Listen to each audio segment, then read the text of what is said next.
Right, good morning, ladies and gentlemen, and welcome to this, the 29th meeting in 2013 of the Economy, Energy and Tourism Committee. Can I welcome all members, our witnesses, who I'll come to in a second, and those in the public gallery. And I can remind everyone, please, either to turn off or at least turn to silent all mobile phones so they don't interfere with the committee's work. Item 1 on the agenda, would the committee agree to take item 4 in private? Great, thank you very much. Item 2 on the agenda, we're continuing our scrutiny of the Bankruptcy and Debt Advice Scotland Bill at Stage 2. And we have a large panel this morning. Starting on my left, we have Sharon Bell, who's Head of Step Change Debt Charity Scotland, Keith Dryborough, who's Policy Manager, Citizens Advice Scotland, Rachel Grant, Member of the Insolvency Law Committee, Law Society of Scotland, Russell Hamblin-Boone, who's Chief Executive of the Consumer Finance Association, Yvonne McDermott, who's Chief Executive of Money Advice Scotland, and Ewan McPherson, Head of Credit Operations Strategy at Lloyds Banking Group. Thank you all for coming along. Now, we have a very large panel this morning, so I'm not intending to ask you to make opening statements. We have your written evidence from all of you, and I'm sure that the points in that will get covered in the question session. There are quite a number of areas we want to cover, things like the Common Financial Statement, the application price for bankruptcy, the question of who provides money advice, financial education, issues around the accountant of bankruptcy reviewing her own decisions, issues around debtors' contributions. So there's quite a number of areas we want to cover. Now, I'm conscious we have a large panel this morning. What I would ask members, if they would please, to direct their questions to a particular panel member initially, and then if you want to come in and make a comment to support or disagree with something that's been said, but if you just catch my eye, I will bring you in as best we can. Clearly, we can't have all 6 of you answering every question, or we won't get through the questions very quickly at all. But if there is something said that you want to strongly come in and support or disagree with, if you catch my eye, I'll try and bring you in as time allows. And I'd remind members, if they would, to keep their questions short, focused and to the point, and short and focused answers would be very helpful. Thank you. I think that the first question I think we want to address is the question of money advice. I'm going to start off with Chick Brodie. Thank you. Good morning. I wonder if I may ask Mr. Dryborough and perhaps Ms. Bell and Yvonne McDermott might answer after him. One of the questions that we have about those that have debt problems is that they should get money advice. What kind of qualification do you think money advisors should have? Well, first of all, we're supporters of mandatory advice for those seeking debt relief. We think it's right that those who are taking such big decisions should get quality advice before they take it. So we see people that have made an application themselves and perhaps it wasn't the right route for them, and maybe they wouldn't have taken that route if they hadn't had advice beforehand. We did note a concern in our consultation response saying that the recent DAS regulations have changed it so that money advisors would be working towards sort of stage 2 of the quality standards instead of actually having attained it. So we're worried that that's kind of open-ended. We prefer it if there was a higher standard mentioned in the bill. We also have a concern about debt advice in that in the bill itself it talks about prescribed mandatory advice as well as just mandatory advice. So it's saying that advice on such other matters as may be described. No, I know, Mr. Dryborough. Yeah. I've gone through your report is very, very good. Okay. My question is, what kind of qualifications and experience, expertise should a money advisor have? As I mentioned, we're concerned that maybe there's a watering down in the new DAS regulations, so we think it should be that money advisors have attained stage 2 as opposed to working towards it. And so we'd like that clarified in the bill to make sure that there's like an even standard across the money advice sector to ensure that the advice obtained is quality advice. Bill? We would support that money advisors should have qualifications up to Scottish National Standards Stage 2. Our advisors currently have qualifications to go through a training school, which is a 6-week training school before they're even allowed to speak to a member of a public, and even then they do it under supervision. And the charity is at the present moment going through the accreditation stage to be accredited at Scottish National Standards at stage 2. The other area that we would like to have some clarification on is online advice. More and more people are using an online tool. We have our own online tool. Money Advice Trust have their online tool, and there are others. And we would like some sort of clarification whether an online tool would also meet the criteria. A minute, if we can just, Ms McDermott. Thank you for the opportunity. Our position, certainly at Money Advice Scotland, is that as an organisation raising standards in money advice, that we feel qualifications do form part of the overall framework. And I think it's important to actually distinguish between individual qualifications and the accreditation of an agency. And there is a lot of work going on just now with the Money Advice Service, and they're building a quality framework which in the future, if you're looking for funding from the Money Advice Service, it will be aligned to the quality framework, and indeed the Scottish National Standards are positioned in a way that they could likely match against the framework. So we are extremely supportive of qualifications. Indeed, as we speak, we have candidates going through the Certificate in Money Advice Practice. I think it's the way forward. I believe that with the regulation changing, next year, from the 1st of April, consumer credit is going to be regulated by the Financial Conduct Authority. And I think that we will see qualifications in the future, and it may well become part of regulation. And I don't personally think that is a bad thing. Can I just ask, I mean, I always remember my father saying to me that after I got my degree, that yeah, you've obviously been educated to a degree level, but you've got no common sense. I mean, what that still, I'm sure it still applies. I do. I wonder if you can tell me what auditing is being done, a check that once people are accredited as advisors, that how are you closing the loop to make sure that they, despite all the education they have had, and despite all the qualifications they've got, that they're actually giving sound and common sense advice? Can I pick that one up, if I may, and perhaps defer to my colleagues in Citizens Advice Scotland's step change? Certainly from the Scottish National Standards point of view, there is a 4-year audit which looks at the organisation and the quality of advice. The membership scheme within CAS has a passporting into the scheme, but there is still the quality of advice audit, which is done by people who themselves are of a high standard, to be able to get into organisations and look at the cases. Because as you suggest, and as we would all support, consumer detriment must be avoided at all costs. People are coming for advice, they're coming in good faith, looking to better the situation, not to worsen it. So obviously the type 2 of the standards and now the introduction within the DAS regulations of working towards gives us an opportunity to actually improve the quality of money advice across the piece.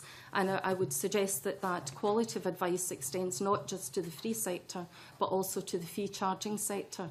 And that's where in the future, with regulation changing from next year, and it looks to me as if what the Financial Conduct Authority propose within the new look regime will indeed address some of the issues that we've all had concerns about. Well, let's hope so. Is that your experience as a driver of money advisors? All CAB advisors are trained to a very high standard. They all go through an 8-month training periods, even if they're volunteers. So the money advisors have an even more extensive training period. And all bureau are audited each year to make sure they're meeting national standards for advice. So there's very high quality auditing going on with the advice that Citizens Advice Bureau provides. So we're very confident that CAB advice is quality advice. Okay, thank you. Ms Bell? All our advisors, all our advisors' conversations with clients are recorded, and we have weekly reviews of all advice being provided by our staff. Our staff supervisors check that, and we also have an annual audit which checks the quality of the charity as a whole and the type of advice. And we use our monthly one-to-ones to give information back to staff and to do on-time training with our staff. So we do auditing all the time and quality checks as part of that process. Thank you. Rachel Grant, I think, wants to come in. Just a couple of points to add to what's been said. I'm a lawyer, and one of the important things is that we would mention our qualifications, continuing professional development, ongoing training, which chimes with what everyone else has said. We also carry insurance, and there's also recourse for bad advice. And I think that the insurance recourse for bad advice is a very important element of giving good advice. One would hope that if you put systems in place, you get good advice. But things do go wrong, that's life. And therefore, it's very, very important that those who have been given bad advice and as a result of that have suffered, have proper recourse. Okay, yeah, supplementary from Dennis Robertson. Probably directed to Mr Driver. How much pressure is it putting on organisations like CAP, for instance, in terms of getting people through the training? And in terms of not just the time aspect, the costs, and are people still willing to come in knowing that there's such a commitment towards training, and especially in areas like money advice? I think the period we're in is a tough time for clients and Bureau in terms of the welfare reforms are coming in. They're putting huge pressure on Bureau in austerity, public sector cuts and so on. So it's a difficult time, a different time period. Though we are finding that that's probably increasing the number of people that do want to come in and help. So we have no shortage of volunteers who are willing to go through the training. I would say that the mandatory debt advice probably will put some pressure on debt services. The AIB says it's only going to be 7% of bankruptcy applications that are now going to, come over that were previously done without advice. But I think this extra 7% will put some pressure on already pressurised advice services. And just maybe following on part of what Mr Brody was saying, in terms of, obviously, there's some face-to-face stuff, but there was obviously people maybe phoning in. But what about the online aspect? I think advice has to be available across all the different platforms. We have Advice Guys, a website whereby people can get advice through the internet and to make sure that they can take actions themselves on their debts and so on. I think it's equally important that face-to-face advice is there and is supported, because we find that people with debts tend to want that face-to-face advice to almost like a counselling aspect as well, to make sure that they do get the right advice. So it's important that all avenues of advice remain open and supported. Okay, and those people doing the online would be the accredited qualifications? Well, when I say the online advice, there are different things that people can do before they come in for advice that make sure they know what all their debts are, who they owe it to. So it's getting them prepared so when they do come in for advice, that everything's to hand to make sure that they can make the right decision based on the advice they get. Yvonne McDermott. Just to bring in, we run the Wiser Advisor programme for the training across the whole of Scotland, and indeed we're oversubscribed for that. There is no slacking in the demand for the training at all, and indeed we've seen an injection of funding from the Scottish Government and the Money Advice Service recently for new projects, which we estimate there will be over 100 new full-time equivalent money advisors. So there should be some capacity there to pick that up.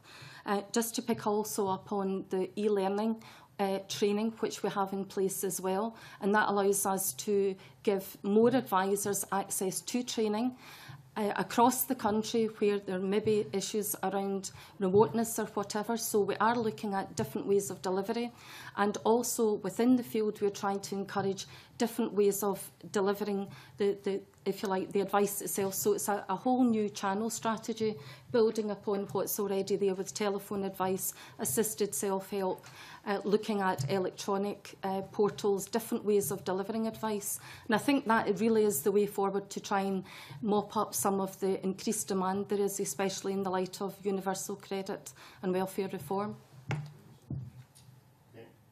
Mark. I want to ask a question from Keith about money advice. Now, the new bill suggests that money advice would be mandatory, and I'm just wondering whether you people are up to it to take on the additional resource that would be required. Now, I've made some phone calls around some of your branches, and waiting times can be from 3 weeks to 6 weeks. People who need to get this advice as a matter of urgency, sometimes I think it would be detrimental to all concerned if they're having to wait those types of times. Do you think it should be mandatory? And if so, do you believe there's a resource issue? And if there is, what would be that resource issue for your organisation? It's a good question. I think mandatory advice is crucial, actually, because I think we see too many people that, you know, try to do it themselves, and it's a life-changing decision to apply for bankruptcy. So some people are losing the £200 fee because they weren't actually eligible for it. Some people are going into it and maybe actually another route would have been better for them in the long run. So I think it's crucial that even people that, you know, do understand the issues do get that quality advice to make sure that they're taking the right decision, because it's a hugely important decision, you know, for the next decade of their life. I think there is a question of resources, and we're disappointed that AIB doesn't think that this will have an impact on the money advice sector. I think particularly with this and mandatory financial education, I think there will be an impact on free advice. So we do think that needs to be matched with adequate resources to make sure that we can provide that advice and that there aren't those you know, weeks-long waiting times. Just to follow up, I mean, helping someone filling up a form and giving them advice is two different issues. Filling up a form is not giving somebody, you know, advice in terms of exactly what they need to know about the rights and the wrongs. Filling up an application form is simply filling a document correctly, perhaps, which I think an organisation could probably deal with. But the mandatory advice which you suggest, I mean, that clearly means that all the organisations, all the money advice organisations are going to be looking for more money. And where do you see that coming from? I'm not sure where the resources would come from specifically, but I think it is important that if you do want quality advice, it does need to be funded. And I do think it is crucial. I think you know, filling out the form and the advice is part and parcel of the same process. I think it's crucial that people get the advice so they can take the right decision, and then they can actually complete the form accurately so they don't lose their £200 fee at the end of it. I think it's part and parcel of the same process. Chair, I mean, it's almost to say that there's a conflict of interest in terms of people who are giving legal advice. It's in their interest to give legal advice because they get a payment for it, a fee for it. And if they're not going to get appropriate funding, then there's a danger that people will not get the quality service that they would require under the new legislation, which means there's a chicken and egg scenario here that, you know, you've got people who have been told that they need advice, mandatory advice, but the agencies that are going to provide that advice are not going to be able to do it in time. And also the fact that they're looking for more resource which is not there. So I don't know how you're going to bridge that gap, and I'm looking for ideas of how you intend to do that, unless we change the mandatory advice to preferred advice, or if it's going to be mandatory advice, then it needs a tag, a price tag on it.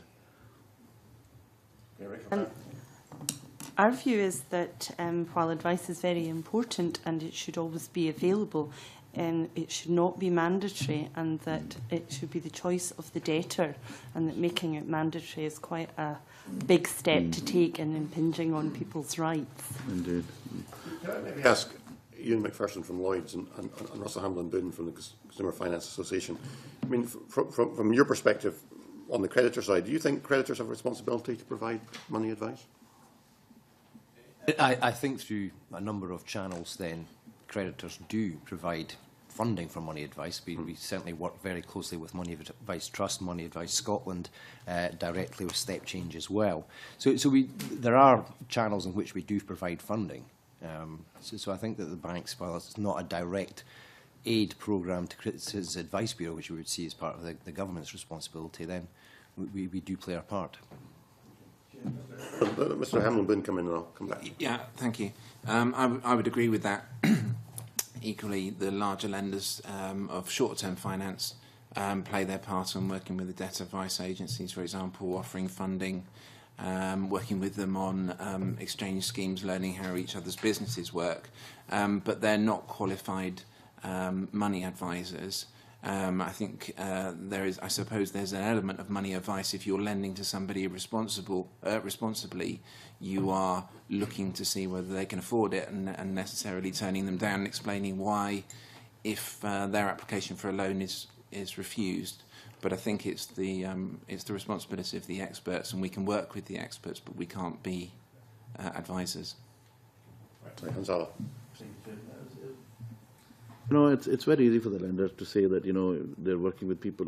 Would you be willing to allow a test to prove the fact that you can actually do this? Because at the end of the day, my concern is that if we are going to demand in legislation that you need mandatory money advice, and then we fail by not being able to provide that, that in itself works against the face of the legislation.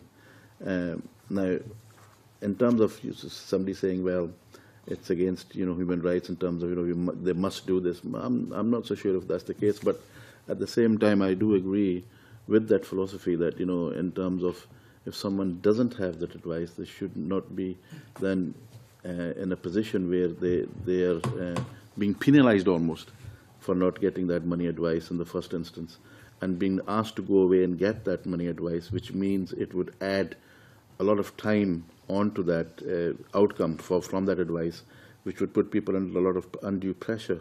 And this is why I'm concerned that if we have mandatory advice in the legislation, are service providers confident that they can actually fulfill that task? Thank you. Just really for clarification, already it's in the legislation for debt arrangement scheme, and we have always said that mandatory advice should be in place simply because people are very often vulnerable, and we were challenged in other committees about the same issue, that people should have choice, and whilst acknowledging the consumer choice, when people are under pressure, when they become vulnerable and they actually need to have the advice. So I think it's absolutely essential that we have continuity, we have the legislation has to sit along the various parts of the debt piece, if you like, have to sit alongside each other. And in my view, I don't think we can have it mandatory in one part of the debt piece and not in the other, and especially when it's bankruptcy. It's a huge step and it's life-changing for all the right reasons, but it could also be for all the wrong reasons. So I believe that with the gateway as it has been improved and actually opened up to include others who can give money advice, including insolvency practitioners, people who are working at Type 2 of the Scottish National Standards, local authorities who are big providers of money advice and big funders. We tend to focus only on CABs as a source of advice, but let's not forget the role of local authorities and also of other voluntary sector organisations. So I think it's essential that we have mandatory advice across the piece, because otherwise we've actually got policies that are out of kilter with each other, and it just doesn't make sense to me. I have to say, I actually totally disagree with you. You can't assume people are going to step in and support people, because it's a clear resource implication. If you're telling me that your organisation can give advice without any additional resource, say so. If you're not in that position, then don't say that other people can come in and they can come in. And that's not what's at issue here. The issue here is, if we are going to say to people that they need mandatory advice on money advice, then we need to be able to see whether we can actually provide that advice. There's no point in making a law that we then can't execute. I understand that. Right. Thank you. I do understand that. However, what I also said earlier in evidence was about looking at other channel strategies, looking at other ways that you can deliver advice. It doesn't have to be face-to-face. There is a lot of telephone advice, Debt Change being one of the main providers, along with National Debtline, along with others. And I mentioned earlier about the new funding. I'm not suggesting that there is adequate funding out in the sector, because there is an increased demand. What I'm suggesting is about quality advice being given to people so that they are in a better position once they've sought the advice and once they've had the advice, and then they take the steps. And don't let's forget that some people, even with advice, choose to go down a totally different route. They may well come for advice and then decide that's not for me, or they think that someone else can give it for a lesser amount of money if they're looking to pay for it. So I think it's really important that people do get advice. Yes, I would just add to me that Yvonne mentioned a number of the free to the customer channels for getting advice.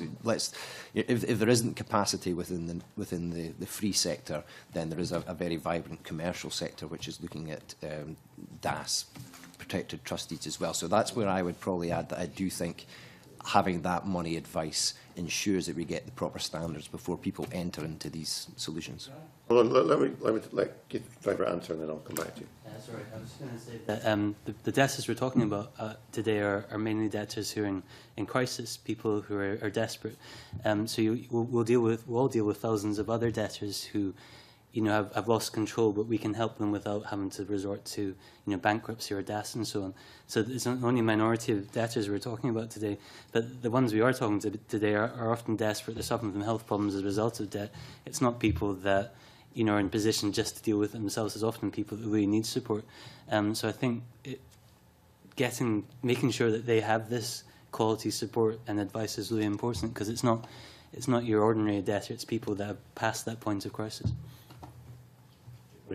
Can I just take Mr. Driver's point in terms of the culture around this, and I get kind of concerned when I hear there's a commercial sector involved in this, Mr. McPherson. I spent during our alleged recess some time with clients with a bank, clients who had received fixed rate tailored business loans, embedded swaps, and the advice they got at the time was they thought bona fide. I'm just concerned that we create a sector where commercial bodies get involved, and then we start having incentivisation to generate funds, albeit at a lower level, depending on who you deal with. So what confidence can you give me, can you give us, that there will not be a pseudo culture, as we've seen in some of the banking sector over the last 4 years, to generate more and more business by trying to attract more and more debtors to your portfolio? Mr. McPherson. I can't give you that confidence. It's not a sector which we have any control over as such. That there is the largest supplier of DAS payment plans is the commercial sector. So it's not coming from the local authorities. So, and I think protected trustees as well. We've seen it in the industry down in England, where the insolvency practitioners are often commercial companies, and we just need to ensure that the advice and the route into the debt solution is the best solution for the customer, and not necessarily driven by any commercial desire of a company. But you can't give me any confidence at this stage that that will not happen. I mean, the culture in this will still presumably reflect, albeit at not the same level, the sort of culture we've seen in the finance sector over the last 5 years, 6 years. I probably can't comment on that, because I think it's a completely different sector. And but today it is. No, I mean the debt advice sector compared to the banking sector. But there's a lot of advertising goes into attracting people to discuss their debt solution. There's a big lead business as well. So I don't think we can ignore that. It may well help with filling the demand to deal with customers, but we do need to ensure that the standards that go behind that are the same standards you would have in the free sector. Which is why I asked the first question. Thank you. Right, okay. Rachel Gran, you want to say something? Comment. Obviously, the aim is to protect vulnerable debtors and to make sure that they're not being pushed into a route that is not for them. My question is, will mandatory advice actually prevent that? I don't think so. I think that going along to get advice, you can get excellent advice if you like, but it won't necessarily prevent that, which is why we believe that availability of advice and quality advice is more important than the mandatory. I think the mandatory doesn't add anything other than potential problems. Okay. Can I ask Money Advice Scotland and Citizens Advice, have you, either of you, estimated how much additional resource you will need to deal with the consequences of this bill, if enacted? And have you made an approach as to how you would get those additional resources? Yvonne McDermott. To answer in terms of figures, no, because we don't, we're the national umbrella organisation, so we don't actually give advice per se, but obviously we engage with funders to talk about the funding for the sector, and we have an engagement with the Money Advice Service.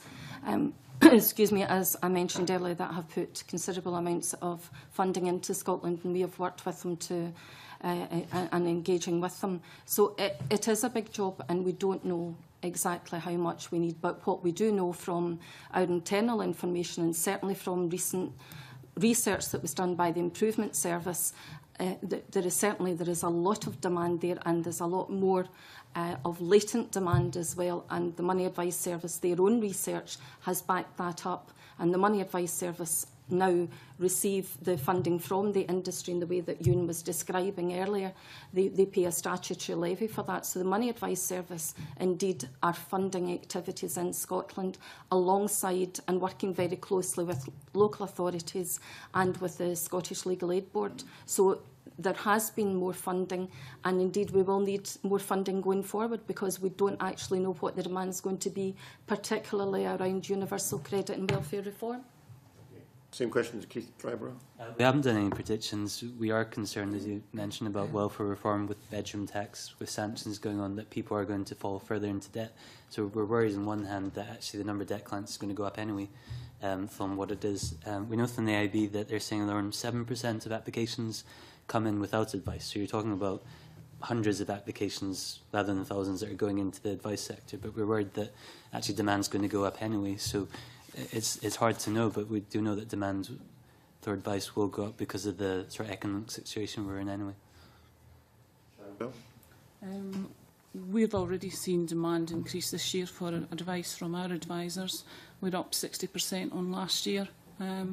So we're already recruiting and training staff now. I have done projections based on information on the bill, and we're looking at potentially taking on another 6 to 8 staff just to be able to cope with it. And we're taking these people on now because we want them to be up and trained and in position to be able to help when the legislation changes. And just for clarity, your organisation is funded by the industry. Correct, yes. So are you getting additional resources from the private sector? No. Well, we did get some additional resources through the Scottish Government, Scottish Legal Aid Board, which was for a specific project, but we get our funding through the sector from creditors through a levy paid back to the charity. Okay, I'm sorry, but you talked about you were going to bring on an extra 6 to 8 advisors. Yep. How are you getting that additional money to pay for them? Well, what we're doing is, as the charity as a whole, we're moving resources from elsewhere within the charity to fund the Scottish part. Yes, Dennis. Just on that, maybe still with Sharon Bell. I mean, some of the numbers you've quoted there are quite concerning in some respects. But with respect to people maybe moving down the route of bankruptcy, what percentage or numbers are we looking at there? I mean, the generic debt advice, yeah, we can understand that there's more people coming forward because of things like welfare reform. There's a lot more people getting into debt. But in terms of going down the route of bankruptcy, I mean, what sort of numbers are we talking? Within Scotland, through Step Change, we have around about 15% of our clients who will have a solution, which is bankruptcy. Another 10%, which would be a protected trust deed solution, which is also an insolvency solution. So you're talking, we give advice to around about 12,000 people a year. So just over 1,000, 2,000 folk, and we're increasing this year. So around about 2,000 people is what we expect. Yeah. Through our organisation. Interesting. Okay. Margaret McDill. Just for clarification, the bill as it stands says we must have mandatory money advice. Are the resources there at present, or do we need further resources to be added to the money advice sector? To Yvonne McDermott then, Keith. From what we've just said about welfare reform and universal credit, I don't think anybody in this room that deals with money advice would say that the demand is going to go down. It's definitely going to go up, because people's lives are complicated, and I'm sure that Keith and and Sharon would endorse this, the time spent with clients, we know this from our members, it is much greater than it ever was because their lives are complicated. It's not straightforward. So therefore, the amount of time individuals have to spend looking at money advice. So I think the facts speak for themselves that we will need more resource to come into the sector to deal with the problems that people have at the moment, but notwithstanding universal credit and welfare reform, the impact of which we still don't actually fully know. And that will bring a lot of new people to advice centres. What we hear from our members is the whole stratification of people, the whole social strata has changed in terms of people seeking advice. There are far more young people now that are seeking help, far more older people, which is even more worrying because they won't have the capacity to earn. So we know that there are more people in debt and within the different social stratification. And again, the Money Advice Service, the research that they've done bears that out. They look at the behavioural economics and, you know, and have divided up, they've segmented, if you like, the debt market in terms of who's in debt. And it is quite worrying, and you can see there is going to be quite a demand for the services going forward. I would echo what Yvonne's saying. It's not just about the numbers, it's about who's coming for advice, and it's about the complexity of the advice that's needed. You know, it's people that are appealing benefits, having to go to tribunal. It's people with multiple debts. It's not straightforward cases. It's the amount of time the advisors having to spend with them to unravel their case. So that's the complexity is increasing at the same time as the numbers increasing.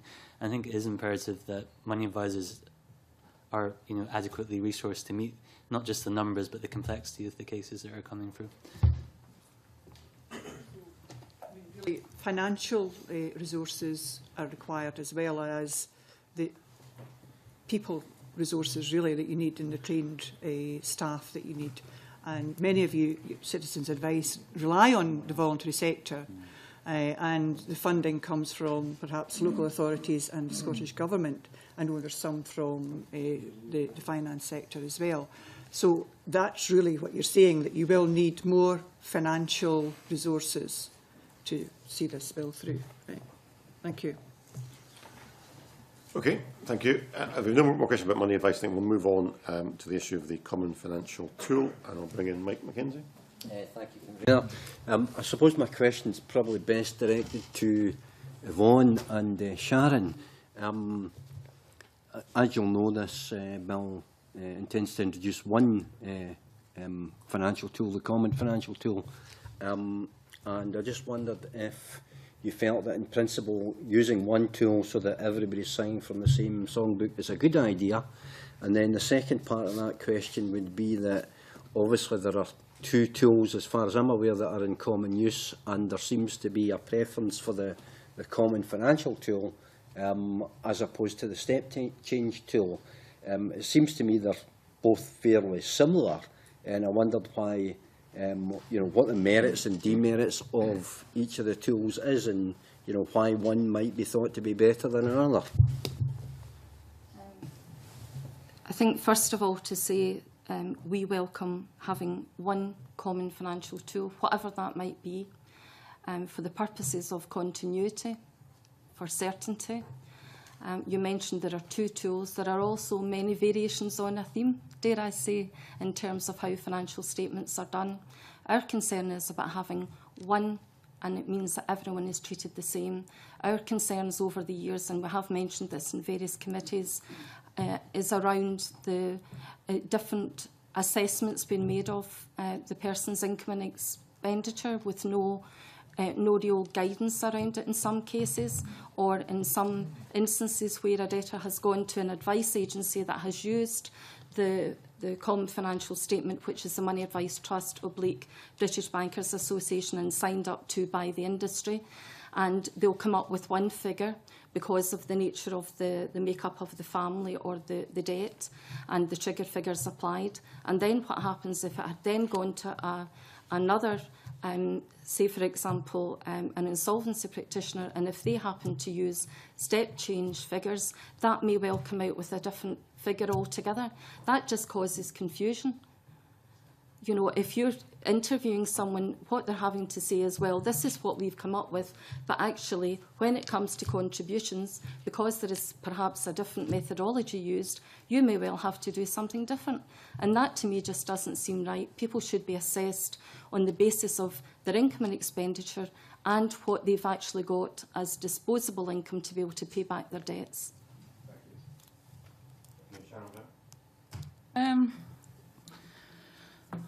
I won't dispute what Yvonne says. There is confusion if a client does go through the process and is assessed on one tool and then becomes bankrupt, and then the accountant bankruptcy and the solvency practitioner then uses a different tool or a variation of said tool. What we've argued is that, you know, irrespective of what's used, it should be used throughout the person's process. So it's the same thing. We don't need to have only one specific tool. If you start off with the CFS tool at the beginning of the process, there's no reason why it can't be used throughout that person's assessment, in the same way as if you started off with step changes guidelines, you could use it throughout their assessment. There is differences in the way the two tools are assessed, and there is work going on between ourselves and the Money Advice Service and Money Advice Trust, looking at the guidelines nationally to try and see where there is a difference and where we can make the tools more similar in some regards. I mean, our tool is predominantly based on all socio-economic groups of bankruptcy debtors, whereas the Common Financial Statement is used from one category only. And we have different categories and maximum guidelines. We can demonstrate that the majority of our clients, there's less than 6% that will go over the maximum of our guidelines when they use the tool. We can also demonstrate that, you know, how our tool works and the sort of accessibility and the ability of the client to work within the guidelines. We don't have high breakage rates with ours, and we can demonstrate that. We've not seen any evidence from the accountant bankruptcy or anybody else that CFS can produce the same sort of evidence that we can produce. I'm still struggling to. I mean, it's obvious, Ms. Bell, that you have a clear preference, and I would expect that for the step change tool. But you've not really explained to me, bearing in mind that I'm a layperson, you've really not explained to me how it's better. And also, I'm slightly uncomfortable about the idea that one person could be, you know, have payments, you know, assessed through one tool, but somebody else could, you know, even if they follow the same tool all the way through the system, get a different result by using a different tool. That doesn't seem to me to be fair either to debtors or to creditors. Surely one common tool is inherently fairer and more reasonable. We totally support that there should be. So it should be one tool. There should be a tool to be used. Yeah. Okay. So could you perhaps help me a wee bit by explaining further why you think the step change tool is better?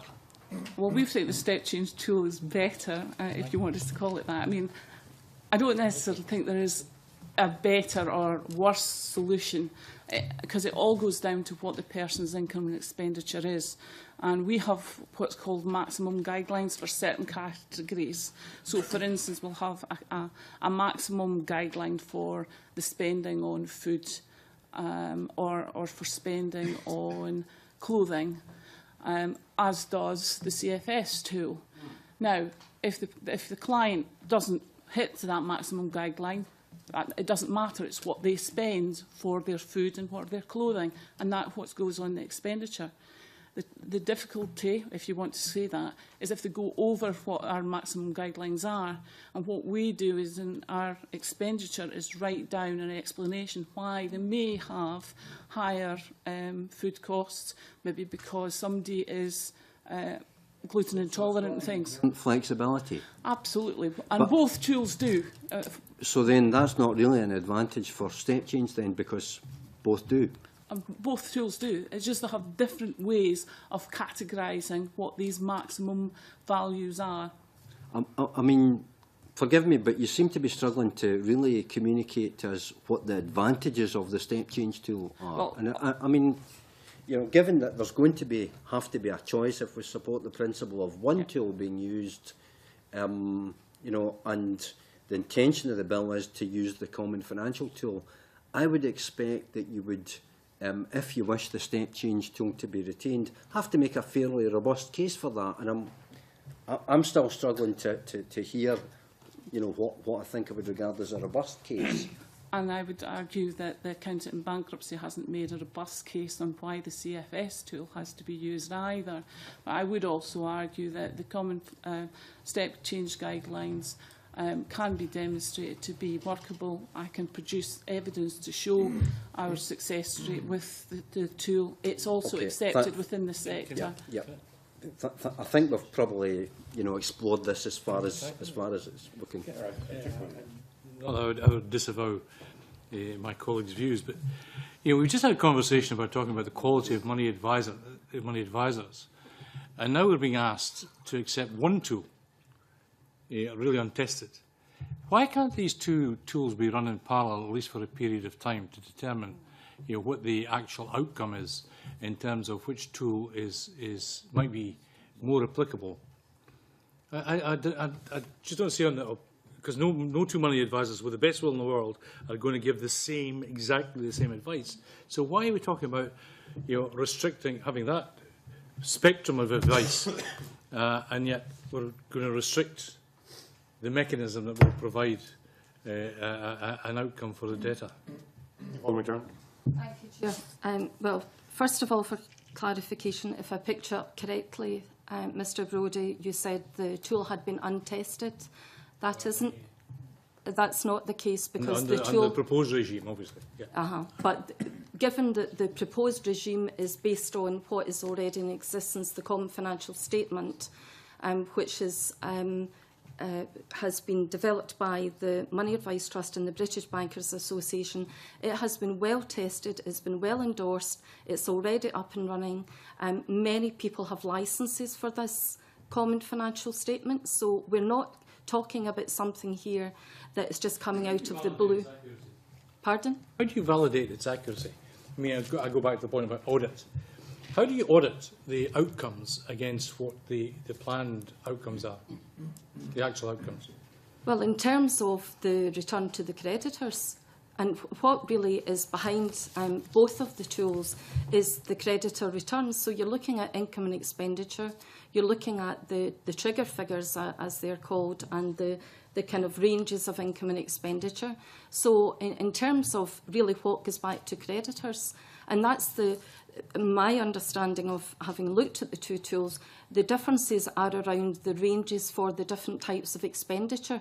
The methodology is slightly different and you arrive at a different place. Sometimes, not all of the time, but sometimes according to the type of household category, or indeed if you have a car, if you run a car. So, and what we are saying is that we, and not out of preference for one to say, let's have this one or that one, but to say, let's have a common financial tool. We know the Money Advice Trust one works, and that seems to have the buy-in, as does Step Change from the creditors that actually fund Step Change as well. So what we want to see is one tool so that everybody can have a degree of certainty, so it's not left to chance as to what people are going to pay for. Forgive me, Ms McDermott. Not everybody is going to have the same degree of certainty because, as I said, the money advice that they're going to be given is certainly not going to be consistent across the board. It's the nature of things that if you have, two money advisors in one room, the advice given will be different. So I'm struggling to say why we're saying restricting this to one tool and saying that's the way that we have to go.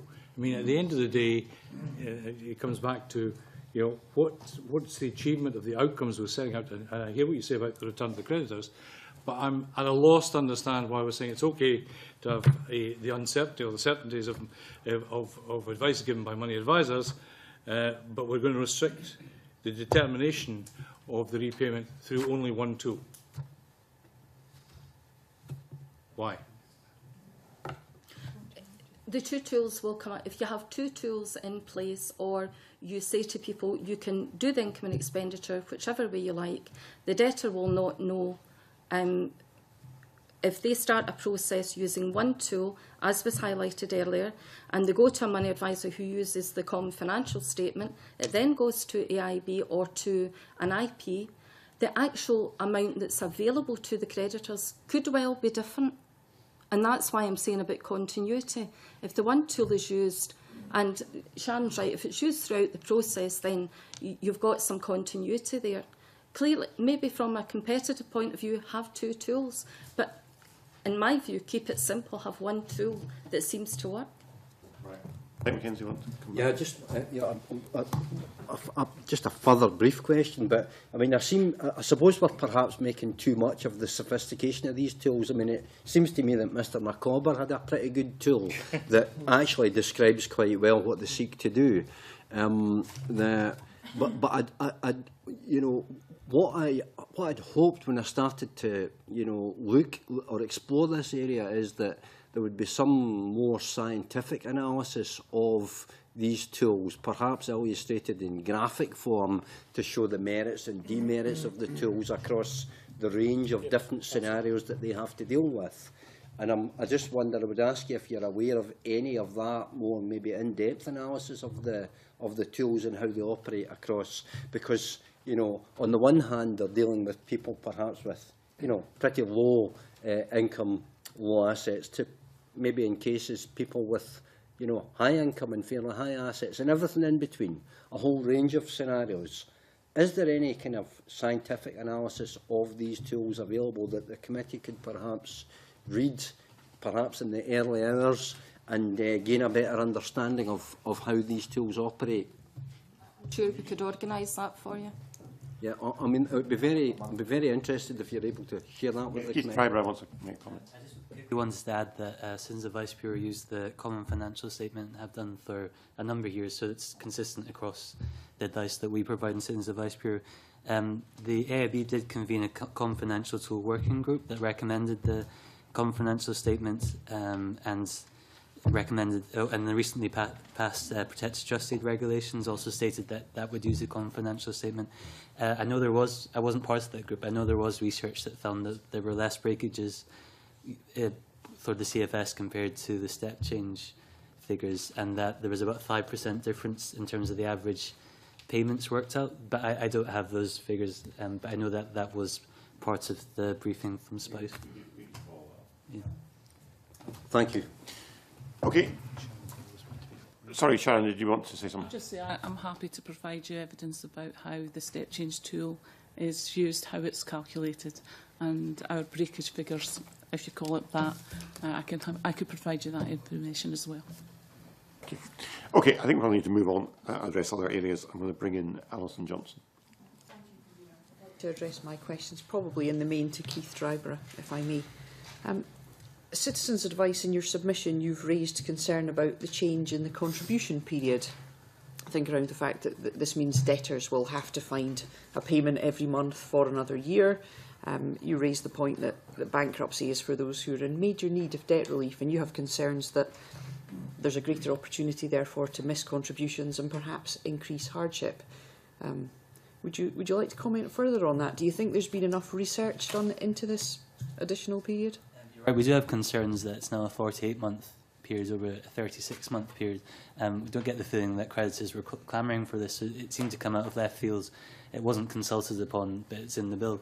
And we're concerned that the longer you have payments going, the more likely somebody's going to have some kind of crisis. That means that breakages, if there's going to be a breakage in the agreement, and it's just more likely that something's going to happen.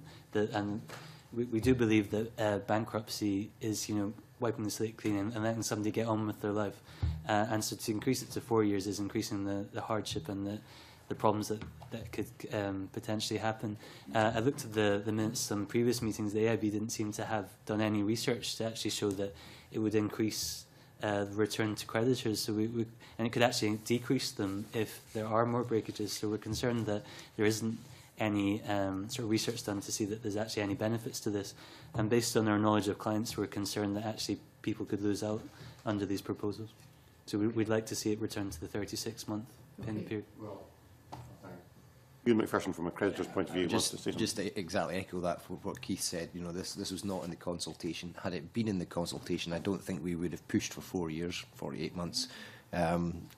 For all the reasons that Keith said, you know, this is about wiping the slate clean. And if it's in bankruptcy, then we feel 36 months was adequate. Also, hands up. Russell Hamlin-Boone, do you agree with that? Yeah, I would agree for the same reason we said. Plus, a short-term loan is a small sum, so you're actually spreading out a small sum over a longer period of time. It might actually be better to have cleared that quicker. Right. Everybody votes to answer this, so very, very quick. Rachel Grant. Just a couple of points. The way the legislation is drafted at the moment, it's not just a fixed period of 4 years. The trustee has the option to extend that. We have some concern that the vulnerable debtor may come under pressure to do that. And it seems silly to say we'll have a fixed period of 4 years, but you can extend it. There's also, just very quickly, because this wasn't consulted upon, it perhaps didn't come to everyone's attention, but protected trust deeds regulations, which come into force at the end of this month, will extend the period of contributions to 4 years.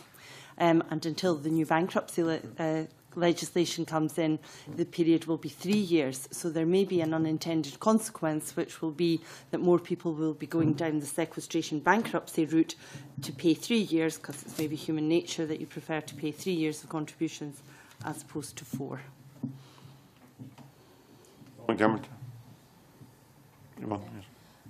Just very quickly to say that what's been mentioned earlier, in fact, if there is breakages in the bankruptcy, then clearly there's going to be less back for the creditors. But even where, if it did extend to 48 months, that's going to involve more trustee fees. So inadvertently, will it actually give the return to the creditors that you were envisaging? Have said, I'd also like to share with the committee that we have done some research on our clients and looked at the difference between cases that have lasted 3 years and 4 years, and there's an increase of 15% in the breakage of somebody making a payment if it goes up an extra year. So you will find that there will be potentially not helping more people, and it will actually potentially cost more as a result. Awesome. Responses. Back to Keith, if I may.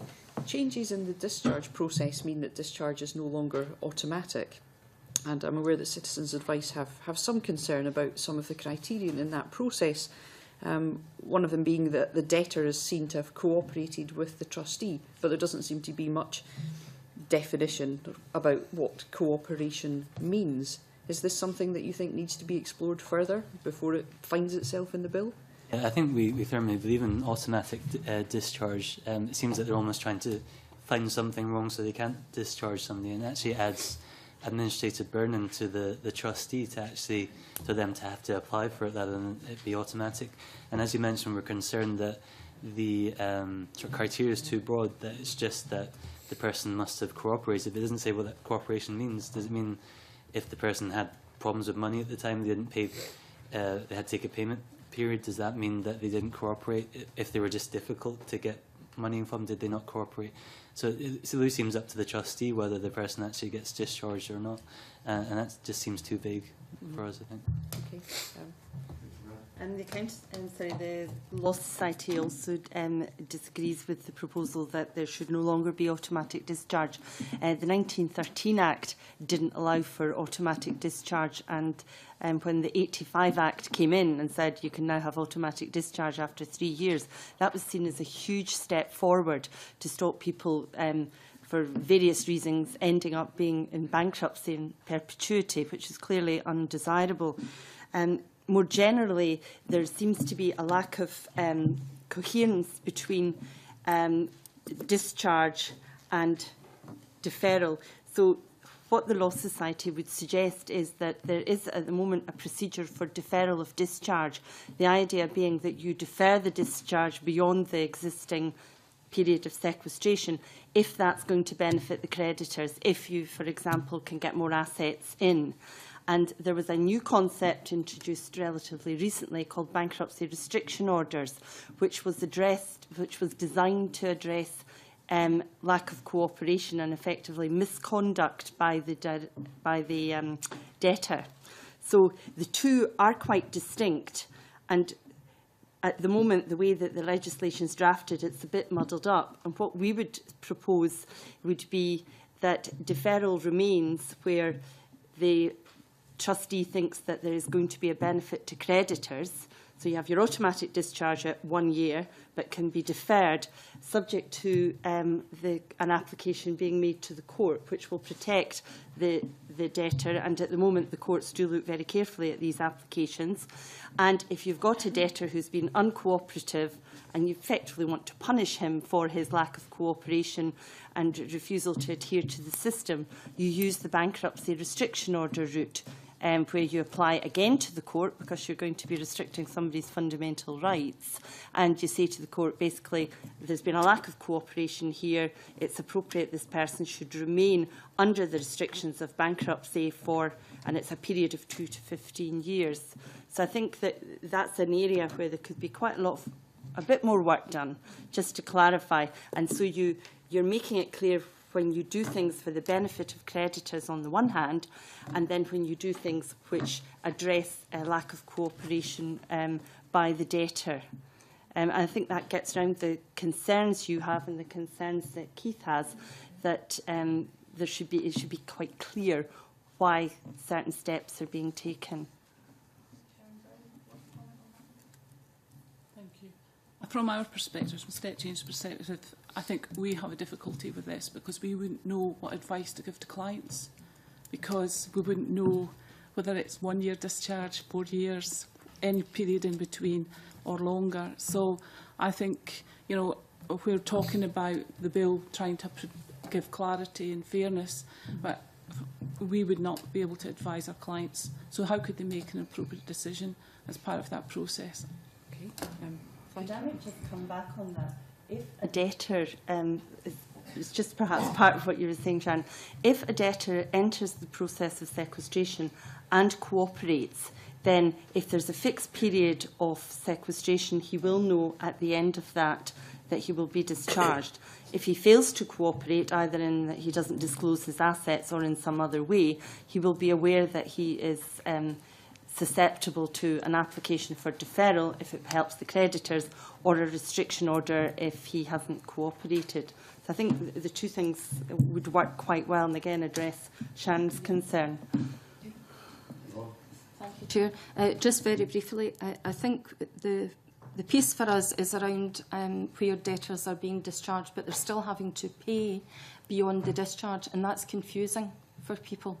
And I think there needs to be some thought given to actually equalising, we've said this in our written evidence, equalising the number of payments with the discharge, notwithstanding if you've got a non-cooperative debtor, of course, because that does lead to a lot of confusion. If people are advising, saying you'll be discharged as it is just now after a year, or usually discharged after a year, but actually your payments could go on for 3 years. And for most people, it will be about the money in their pocket and about them paying their debt. So I think there needs to be some recognition of that and perhaps an equalisation of that. Okay, thank you. Another criterion raising concern seems to be the one that the debtor has complied with his statement of undertaking. And the statement of undertaking is issued at the beginning of the process, and obviously life changes, you know, things happen to people, they may have family difficulties, they may lose a position. Do you think there's enough flexibility within the bill to make it possible? You know, lots of debtors will simply be unable to comply with the statement of undertaking because of changing circumstances. Do you think there's enough flexibility in the bill to address that? I think there is a concern that people can enter that in good faith and have no intention of doing anything wrong and every intention of cooperating, but actually, as you say, something unexpected happens, which means they break the statement of undertaking. And I suppose the concern is, at the end of this, are they going to be held to that when, through no fault of their own, they actually broke the statement? So we're concerned that there isn't that flexibility to make sure that people who have cooperated, there's just something happened that they're not held to that, I guess. So can I just clarify, by statement of undertaking, do you mean the undertaking to pay us a contribution? Yes, I mean, Yes. they agree to... You agree to pay Yes. £100 a month or something then- like that. and then the, life happens. The way the Act is drafted at the moment, which deals with contributions, and the proposed changes will allow for changes in circumstances to be taken into account. I mean, that's a fundamental thing, that if you reach an agreement with a trustee in sequestration that you'll pay £100 per month, that's on the basis of your financial position at the time, you know, how much you're earning, what your outgoings are.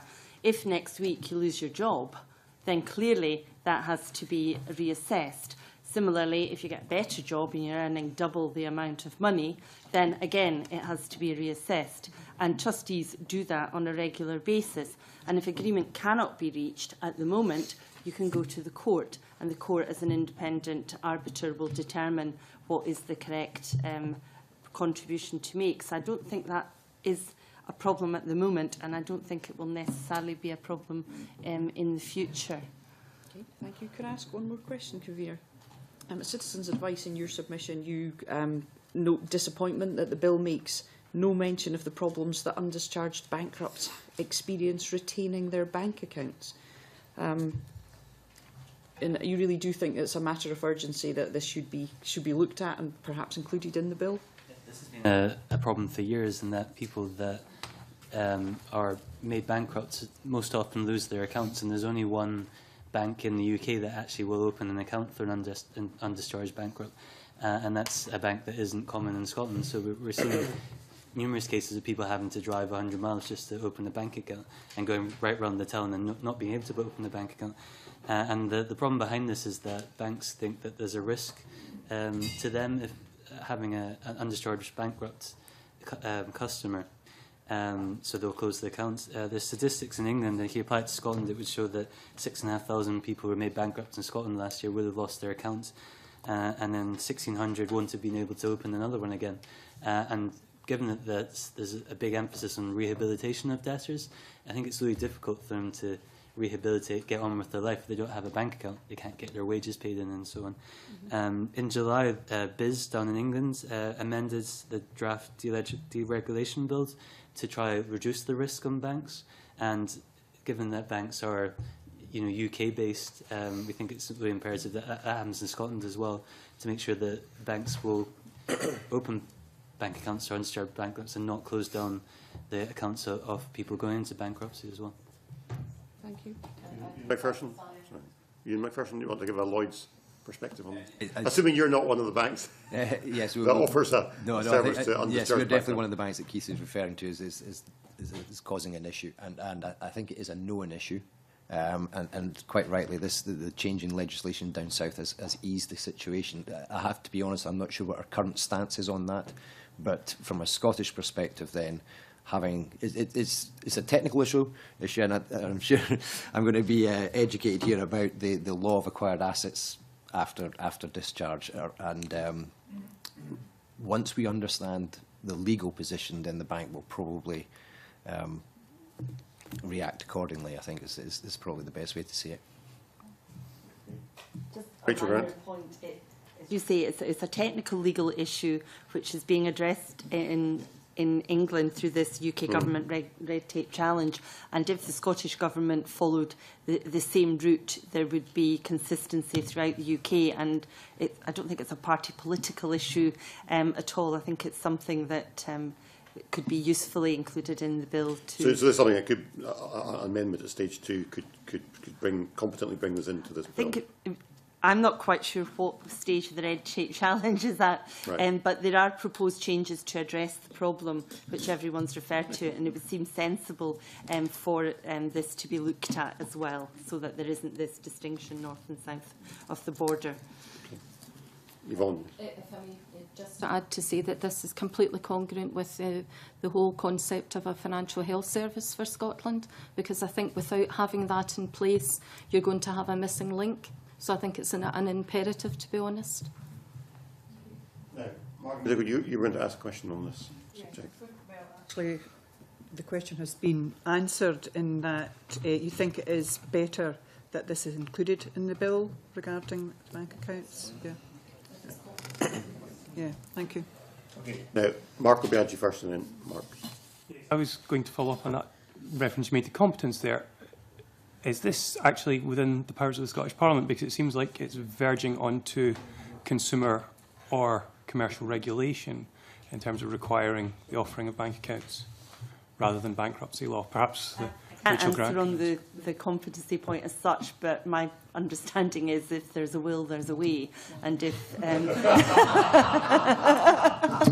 so, whether the actual route for achieving this is I suppose, for your own legal advisors.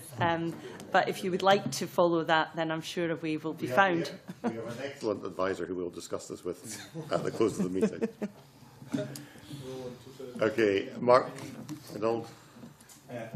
Thank you, Convener. It's to Rachel Grant, and it's regarding the submission from the Law Society around removal of judicial involvement and the view of the Society that's extremely concerned about removal of parts of the sequestration process from the Scottish courts. At our last session prior to the recess, Maureen Leslie, who I think was from the Insolvency Practitioners Association, if I'm correct, said that there are extremely good reasons for doing this. The courts are extremely busy, and removing administrative processes from them where possible is to be welcomed. It was noted that large numbers of bankruptcy and sequestrations are not of the technical nature that would require court involvement. Would you not support a reduction in court business that might not necessarily require to be dealt with through the courts? Yeah, I don't think that Maureen and I are at all disagreeing with each other. Indeed, it's something we've discussed. The Law Society is not suggesting that administrative matters should not be dealt with by the accountant in bankruptcy. What we're suggesting is that anything that has is of a legal nature or has a considerable impact on an individual's status should and does deserve proper judicial scrutiny. So I think that the point that we were trying to make is not that administrative matters shouldn't be dealt with by the accountant in bankruptcy and legal matters by the courts, but it's not a simple, straightforward matter of saying this is administration, this is legal. That's not an easy question. And I don't think that this bill, as it's presently drafted, it clearly addresses how you will decide whether something is administrative or whether it's legal. And I think the other point, I read Maureen's evidence, and the point that I think she was making was that in the vast majority of cases, legal issues don't actually arise. The vast majority of cases trundle along perfectly happily. I don't see a lot of sequestration. But when I am asked to advise, there is a specific legal issue. And where there's a specific legal issue, it really should be dealt with by the court. I think debtors and creditors deserve that. So it's not a question of disagreeing with Maureen at all or disagreeing with the proposal that administrative matters stay with the or are transferred to the accountant in bankruptcy. It's more a question of making sure that legal matters are properly dealt with by somebody who is legally qualified, a judge. I see nods from Yvonne McDermott and Sharon Bell. I wonder if they have anything to add in that regard. Just really to concur with what Rachel has said, that very often the insolvency practitioners, they go through a lot of training. They spend years, their cases are audited, and I would love the money advice sector to get to where insolvency practitioners are. And I think it is actually really important that from a consumer point of view as well, that if there is a legal issue, it's dealt with someone with the appropriate skills and knowledge, and also for the individual that's dealing with it to recognise it's outside their realm of competence too. We would also support that. We would also say that, to take some of the admin processes out of the court does make sense because it helps proceed decisions through for a client or for a debtor as quickly as possible, because sometimes if it goes to the court there are delays. So transferring something to the accountant in bankruptcy, where it's an administrative role, we don't have a problem with, but if it is a legal one, we do believe it should stay with the courts. I think perhaps just to follow up and picking up on what you've both said is an administrative process is actually by its very nature not contentious. It's a degree of supervision by somebody, whether it's the accountant in bankruptcy in the court, but it's not contentious. And those matters being dealt with that by the AIB makes a lot of sense. But the other areas that we think should remain with the court are areas where there's contention and dispute, where the interests of the creditors are, contrary to the interests of the debtor, or where the law is quite simply not clear. So, we do have law that's not clear, and I think we mentioned a particular case in our submission, the Nortel case, which got insolvency lawyers very excited throughout the UK. It was to do with pensions, really, really important, and who got paid first, basically. And that had to go to the Supreme Court before it was determined. Now, that's the sort of thing that is way out with the competence of the accountant in bankruptcy, and it's not in anybody's interest that it's dealt with by the accountant in bankruptcy. It would only actually add to the cost and delay, because if complex matters are referred to someone who doesn't have the necessary qualifications and expertise, they're going to take longer to deal with it.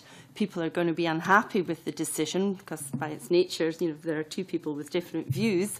It then has to go through an appeal process, and the whole thing takes a lot longer and is more costly. Two very brief questions, Convener, both of which I think will require one-word answer. Firstly, just to go straight along the panel, would it be your recommendation to the committee that we approve this bill, the general principles of this bill at stage 1? Yes or no, just a long one. It's slightly unfair to insist on a yes or no answer. It might be a qualified yes. I think we're supportive of the majority of the recommendations in there, but we obviously have some concerns, and we put that in our submission. Yeah, pretty much the same answer there. There are obviously concerns, but we're supportive of the majority of the bill. We support the policy objectives. We don't believe that the policy objectives are achieved by the bill as currently drafted, and there are some fundamental legal issues which need to be addressed. Yes, because we deal with small sums, there's a large proportion of this bill isn't relevant to short-term lenders, so yes, there's nothing in it that we specifically disagree with. We support it with the caveats as per our evidence and the concerns that we have, and we would urge the committee to particularly look at the issue around the common financial tool and to endorse the proposal and also the mandatory advice. Generally in supportive of the bill. Good. The second question, which was the follow-up to that, Convener, was is it your intention as an organisation to suggest amendments for stage 2 to committee? Yes. Yes. I don't think so. Sorry, yes, definitely. I don't think so, no. Yes. Yes. Look forward to receiving them. The official report got that. Yes, you did. Thank you. Okay, Dennis Robertson's got a follow-up for clarity. It's just a quick question to Rachel for absolute clarity here. It's not a question, I think, of a person having legal competence. You're suggesting that if it goes to court, it goes to a judge. It's not just legal competence, because it's not a question of someone may be having their own lawyers, for instance. You're actually saying if it goes to court, it should go before the judge. I'm saying it should go before a judge. I think that the point is that you should have an independent judiciary to look at matters. I'm a lawyer. I'm legally qualified. I did a bit of research on the panel. There's a few of them that are legally qualified too, but that doesn't necessarily mean that there's expertise in a particular area. And also there's a degree of judicial training as well. It's not just a question of knowing the law before you can issue a proper judicial decision. Okay. Marco Biaggi, has your question been answered? Not specifically, not the conflict of interest angle. We've talked about capacity of the AIB, but not so much the conflict of interest that has come up in some of the submissions. Yvonne McDermott, in the MAS submission, you said that there would need to be sufficient Chinese walls in place to give confidence and integrity. What would that look like? What would success look like in achieving that integrity? In terms of what it would look like, there would have to be complete separation of powers, because that's the concern of the agency having powers at all the different levels. So they would need to be absolutely clear and transparent to give confidence, because if that's what's intended, and I understand that's the model that is in many of the government, either agencies, departments. So I think it's how you actually present what it looks like, and so that people will feel confident that it's not just the same people actually reviewing the same case with the decision at one part of the organisation and it's reviewed by someone else. There needs to be a distinct, separate sections of the organisations that don't have a cosy relationship with each other, so that they work alongside each other as if they were almost outside, external to the organisation. So it's very definitely, in your view, achievable through organisation and management and the legislation? Yes, if it is managed properly, and if basically the checks and balances need to be there, and they need to be seen to be there from a public point of view, to have confidence in the system.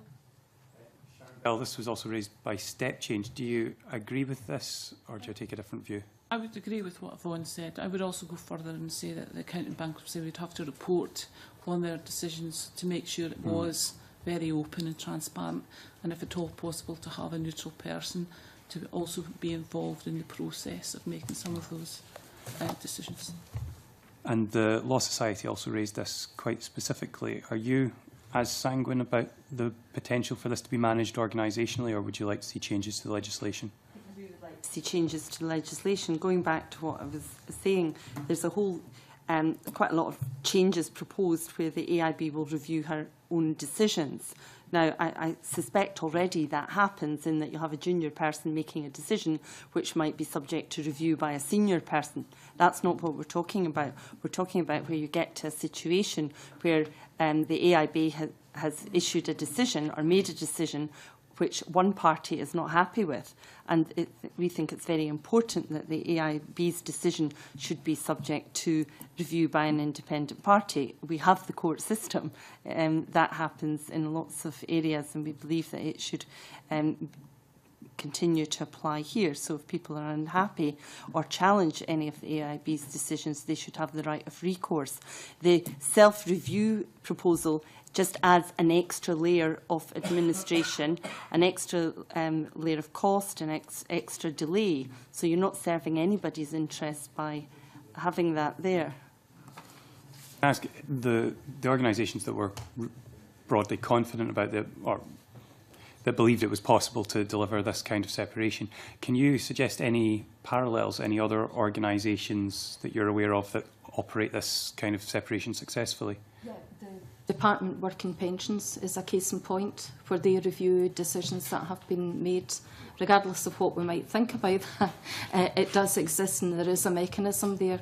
I think we should also be mindful, and acknowledging what Rachel has said about the need for the intervention of the courts. We must also remember that we have fewer courts, and there's less access now to courts for people as well with the changes, and there's a proposal to merge the tribunals and the court system. So we need to keep that in the radar as well, that from that things are being brought more kind of administratively. I just think that it could be possible, but it needs all the safeguards in place. And to break the convener's rules and throw it open to anybody else. Anybody else have any particular views? Again, it's just to come back to the really fundamental point that the AIB can review administrative decisions and can make administrative decisions, but there may come a point where those administrative decisions become legal points, at which case they must go out to the court. And if at the very outset it's quite apparent that the law is not clear or it's a legal issue, putting it through an internal administration appeal process, self-review process, call it what you like, is just not going to help anyone. It's going to waste the AIB's time, it's going to waste the parties who are in disputes time, and it would be much better for it to go directly to the court. Yes, there's proposals there about restrictions on the courts, but we're still going to have courts. That's just a rearrangement of the administration. There's also a proposal to bring in a second tier of sheriffs. Perhaps, you know, they would be the ones that could appropriately deal with this sort of thing. If the other organisations have particular views on the conflict of interest potential. No.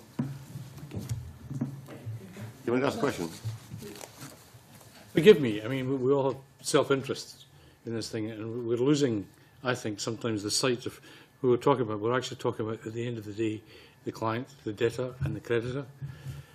In the circumstances of the CAB, talking about who we're looking at, largely in terms of the lower end of the income scale, how are they going to afford to go through the court process that you're talking about? I think what we talk about is we have to remember the vast majority of sequestration cases go nowhere near the court and don't raise issues such as that. And the issues that go before the court don't necessarily involve a dispute between a debtor and a creditor. If it does involve a dispute with the debtor does, if his circumstances allow for it, he does have a right to apply for legal aid. In my experience, the issues that go before the court don't always include the debtor, and very often they are technical legal issues or quite fundamental issues regarding the debtor, if the debtor is going to be involved. And in those cases, the debtor, say, if he can't afford to go to court, will be entitled to legal aid. But the types of issues that are before the court, they have to be dealt with by the court because they're fundamental to the debtors, not a question of the debtors. The affordability is an aspect, but even more important, the debtor needs to get the right decision. And if he goes to a self-review by the AIB, he may not get the right decision, or he may get the right decision, but he may not like it. Sometimes he may not get the right decision from the court either. Absolutely, but I think one has more confidence in getting the right decision on a legal point from a judicially qualified person. There's always a view as to what's a right or wrong decision in the courts, because in the courts we've always got two parties with two different views, and necessarily in an adversarial system one person thinks they've been hard done by.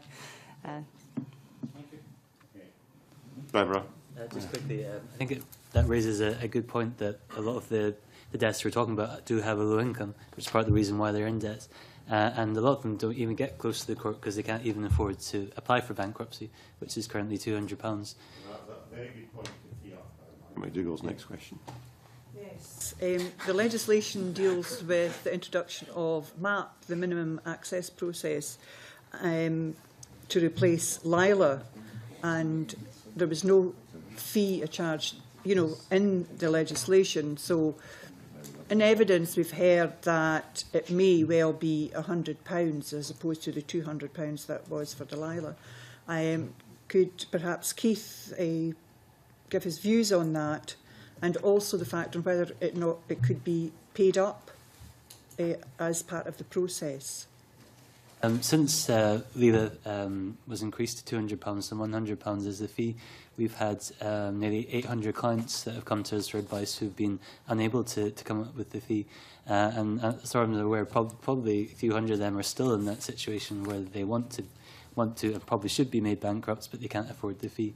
And that was a 50% increase after the doubling of the fee. So we do believe it should be brought back down to £100 at the minimum. And as you mentioned, we do believe that there should be alternative ways of paying. I know this isn't allowed for, but at the moment we believe that there should be perhaps a different way of paying where somebody pays half up front and then pays the rest in instalments, and then they don't get discharged unless they make those instalments. At the moment, there's a capacity for somebody to save up the money with the Bank of Scotland, but actually we're finding that low-income people don't choose that because that's saving money somewhere where they have no access to. So say their fridge breaks down, their central heating breaks down, they have no access to that money again. So we're finding that very few people are managing to save up. So we do have people that are stuck in the situation where they can't pay. So we need a reduction in the fee, and we'd welcome a new way of paying as well. Is that the view of the money advice? Thank you. We said in evidence about a fee waiver. We believe that if people are so hard pushed that actually to waive the fee, as there is the exemption in England and Wales, So that would be our first position for people that are in that situation. Can I just make a point? I suppose the question is, what is the purpose of the fee? I mean, is the purpose to allow the accountant in bankruptcy to be self-funding, or is the purpose to put some sort of obstacle in the way of some of people self-sequestrating? Or is the policy matter, the policy decision that people should have access to sequestration? Because that's the reason why the low-income, low-asset route into sequestration came into place in the first instance. It was because there were debtors who just could not access bankruptcy. So if you bring in LELA to allow them to access bankruptcy, should you be putting anything in their way to prevent them doing that? So it seems to me there's kind of a policy decision to be made around that. I don't have any, the Law Society doesn't have any views on that because that is a policy decision, but it did occur to me that you have to wonder why. What is the purpose of the fee? Is it an obstacle? And if it is it one you want to have there? Or if you don't want to have any obstacles, should it be removed? So would that be the case then for other routes to bankruptcy where, you know, you have to pay a fee? Or is it just in this particular the other routes to bankruptcy, well, the other routes are often debtor driven, but the personal application ones, you always have to pay a fee. Yeah. I don't know whether that's a fundamental hurdle or a serious hurdle in other circumstances. That would be for some of the money advisors. Thank you. I think certainly for the people that would be eligible for the MAP, and especially, you know, if you like, the route into it, I think it would be really important to have a fee waiver. And we've certainly seen, we get a lot of feedback from our members, and just in the way that Keith has described, the number of people that just cannot get into bankruptcy because they are, you know, they're really surviving day to day. We're not talking just running out at the end of the week or the end of the month. They're relying on food banks, dare I say, which we've heard a lot about. And they just don't have the money. And even with the best will in the world of saying to them, save up the money, they just don't. Something comes along, like having to buy food, or maybe something for the child's, you know, piece for their packed lunch for school. So it is difficult. We're talking about not a lot of people here. We're not talking about this being huge amounts of potential income lost. We're talking about, you know, as a policy that might actually help a lot of people and get them back on their feet again and enable them actually to start participating in society again and have a fresh start. And it also says that the discharge for MAP would be 6 months. And what is your view on that? Again, I think that's congruent with a fresh start. I think some of the concerns that agencies have expressed have been around, you know, it could be a disincentive if they ended up out of work and having to stay out of work to be able to continue to be eligible to stay within that process. Otherwise it will get into full administration, in which case then it could go for 3 or indeed the 4 years as intended in the bill. So there are some real concerns about that. For the kind of people we're talking about that just are at the margins, 6 months seems a reasonable way to allow them to actually get back on the route again. But there are some issues, I think, around we need to look at the unintended consequences, dare I say. What I had just mentioned earlier, maybe people feeling that they couldn't get into a job because that they would no longer be eligible to remain within the MAP itself because it would push them into full administration, or at least that's my understanding. The Law Society's view is that the 12-month period of sequestration should apply across the board. Just adds confusion, and I'm not quite sure the point that Yvonne's making, because if you go into sequestration, you're in sequestration for whatever period until you're discharged. And I'm not sure that there is provision in the Act at the moment, which would mean if you went in as a MAP person that you would halfway through change to a normal person. Yeah, And if was that just did happen, it would seem to me that that would just cause an awful lot of confusion and complexity, and confusion and complexity adds to the cost, and I don't think that's in anyone's interest. So it seems to me that a one-year period across the board would be far more straightforward, far more easy for people to understand, and we wouldn't support the 6-month period for that reason. To ask on a different question on the financial education, which is mentioned in the bill, what is CAB's view on that, and who would provide it? We're supportive. In principle, I think financial education is a good thing, but the way it's talked about in the bill leaves significant questions about who will provide it, who provides the training, what format it will take, who provides evidence of completion, who enforces it, and what the consequences will be if the person doesn't take the financial education. The financial memorandum of the bill suggests that the money advice sector will provide it, but there's also a statement that says the change in the amount of time that money advisors may need to spend with existing clients will not have a material impact on their overall capacity and caseload, which we disagree with, because it says on one hand that there's a change in the amount of time we need to spend with clients, but on the other hand, it's not going to have an impact on resources. So I think there's a lot of question marks, and we'd want answers before we'd support this in the bill, so that we actually know that we're supposed to provide it, who's going to train our advisors, what happens if our clients don't do it, are we enforcing it? So I think there's a lot of questions that should be in the bill and shouldn't be in the regulations following the bill, so we could actually support it at that point. Anyone else have a view on financial education? Just to say, like CAS in principle, we support it, but we do have some concerns about how it's going to be resourced and what that will mean for the sector, but also to mention we have been looking at and thinking about what it might look like in terms of the people that may have to go through this particular programme, if you like, and how that might work, because you have to be able to give access, because as we know, Scotland is a country that's we've got far-flung places, we've got rural communities, island communities where people just wouldn't be able to hop into a place to go and sit and do a financial education module or whatever. So we've been giving that some thought, but in principle we support the whole concept of financial education, notwithstanding the fact that we understand there will be many people who we could say, well, let's have it in schools, and that's fine. Let's have it in schools, but there are a whole lot of people that are well beyond school age that perhaps could benefit from that, but it's about identifying who they are and what that might look like as well. Just ask, if I may, Yvonne and Sharon, is it possible that money advisors could also be financial educators? If I may pick that up, part of our if you like, our strapline is raising standards in money advice and financial inclusion, which also includes financial education.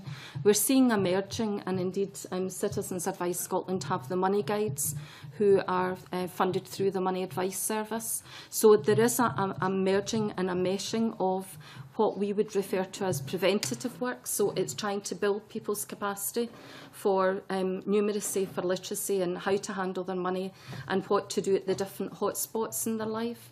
So I think there is, I think this is the future, because if someone's going through the education process and could be a beneficiary if someone's looking for money advice at the end of it.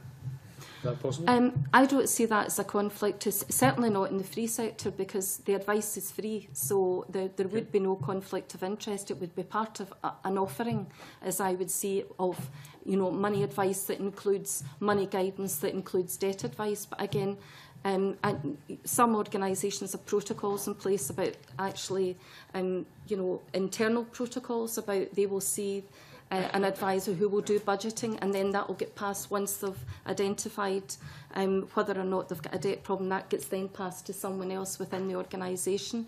In Bureau, they have a different system in place with generalist workers passing over to specialists. So personally, I think that's the way that it needs to go, because the two things are not distinct from each other. No, that's why I asked the question.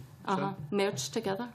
I would agree with Yvonne. I mean, we would see that our advisors are giving financial education to our clients and will on support with our clients throughout the process, irrespective if they go down through an insolvency process and go off to a trustee. We'll always be there to support them throughout that process. I think what the bill introduces is a bit of confusion about, you know, who's responsible and at what point, and to whom does the financial education be provided to? Is it only those who are have previously been sequestrated or previously gone through a trust deed, or is it to everybody or anybody that, you know, the trustee feels is appropriate?